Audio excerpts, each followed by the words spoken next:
Hello and welcome back to another episode of Math with Sohn. Today, we are going to be learning about the Circumcenter. Let's get into it.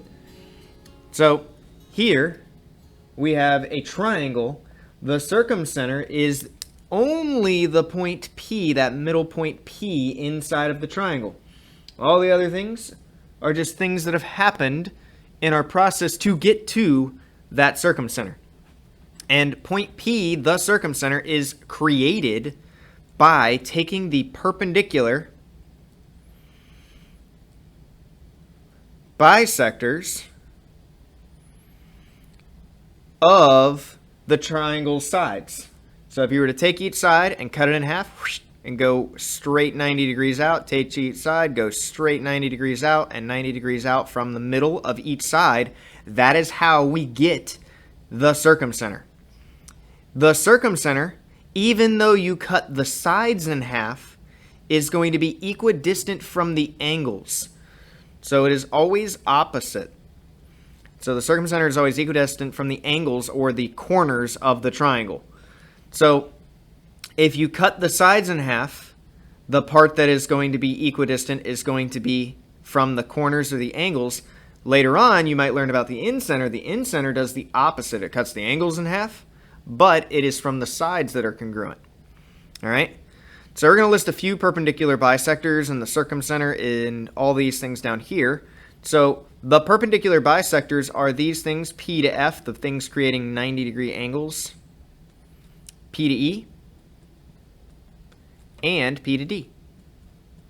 It cut every side of the triangle in half. The Circumcenter, I already addressed it, is point P.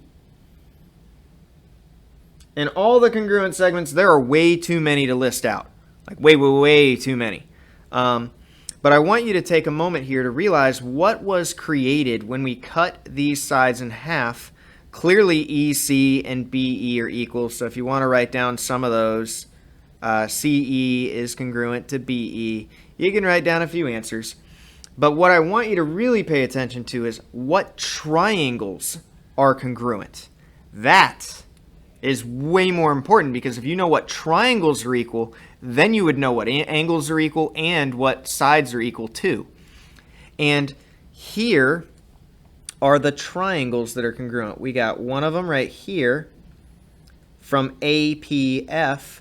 That triangle, APF, is congruent to the triangle CPF on the other side. So those two triangles are equal. And with those two triangles being equal, you can identify that, well, wait a minute, this part of angle A and that part right down for angle C, those would have to be equal too. And clearly the bottom parts of each one would be equal and all the other parts would be equal too. The other triangles that are congruent are from the other side. So if you take the side right here, and these two triangles would be congruent. So I'm going to do it in red. If we look at this triangle and this triangle, those are also the congruent triangles. So that would be triangle BPE is congruent to triangle CPE. And if we know the triangles that are congruent, that is way more valuable to us. So that is how I personally attack the Circumcenter questions. All right? So what would that actually look like? We're going to deal with it in a practice problem. Z is the Circumcenter. Great. That means that it cut every side in half. So if it's 19 over here, it would have to be 19 over there. If it's 34 all the way across, that would mean that it would have to be half of that for each of them, 17 and 17. And we also know that the Circumcenter is equidistant from the angles, meaning it's the same distance from every angle or corner of the triangle. So here from V to Z was 21. It would have to be 21 from U to Z and 21 from T to Z as well, which I'm going to keep blank just because it's starting to get a little cluttered. The other thing that we are probably asked to find out is what is WV and what would TW be? And in that case, we're going to have to probably use the Pythagorean theorem. So that's what we're going to do now. Let's make sure we even need it. Let's fill in everything we can for right now. We got T to U. Well, T to U is 19 and 19. That's going to be 38. V to Y is 17. U to Z, we found it out, it's 21. WV, we don't know it. Okay, so that's what I was saying we would need the Pythagorean theorem for. And TV we would need as well. We would also have needed the Pythagorean theorem if we wanted to find Z to Y or X to Z. Anything that isn't provided or halved will normally require the Pythagorean theorem. So we're going to have to utilize that a squared plus b squared equals c squared formula. And I can draw my right triangle if I want to. I have 21 as the hypotenuse. If we turn it, we can see the 21 is across from the 90-degree angle. So that one's there, and I have 15 here. I'm just going to have to use a calculator and a little bit of know-how to figure out what is going to be this missing side down there. 15 I'm going to call my A. So 15 squared plus b squared. The hypotenuse is always your c squared, 21 squared. So calculator time, because I don't know what all of these things squared are. 15 squared I do know is 225.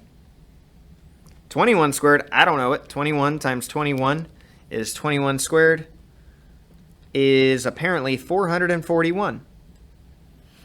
We need to subtract the 225 from that.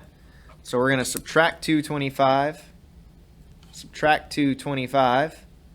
We're going to get b squared is equal to whatever 441 minus 225 is. Apparently 216. And then in order to solve, we just have to square root. Square root of 216 would be our answer. Square root of 216 is a decimal. You will have some decimals on these. I'm sorry, but it's just part of the thing. It is 14.696. So I would probably round that up to 14.7. So 14.7 for WV. And if WV is 14.7, the other half would be 14.7. And the entire thing, when we combine them and do 14.7 plus 14.7, you get 29.4 as our T all the way to V. Okay? So, that's Circumcenter in a nutshell. It doesn't have to be overly complicated. You may see some problems where they want you to set two things equal to each other, but most of the time, Circumcenter problems just flat out have you fill in the missing information. And it's a matter of understanding that the circumcenter is found by cutting the sides in half and creating these identical triangles. And knowing that the circumcenter is equidistant from the corners of the triangle. So, that's going to do it for this one. I would highly suggest that you continue and follow along with my Triangle Centers playlist, which is going to have circumcenter, incenter, and centroid. Those are the three main centers, and we're going to briefly talk about orthocenter in it as well. All right? Stay positive, and I will see everybody later.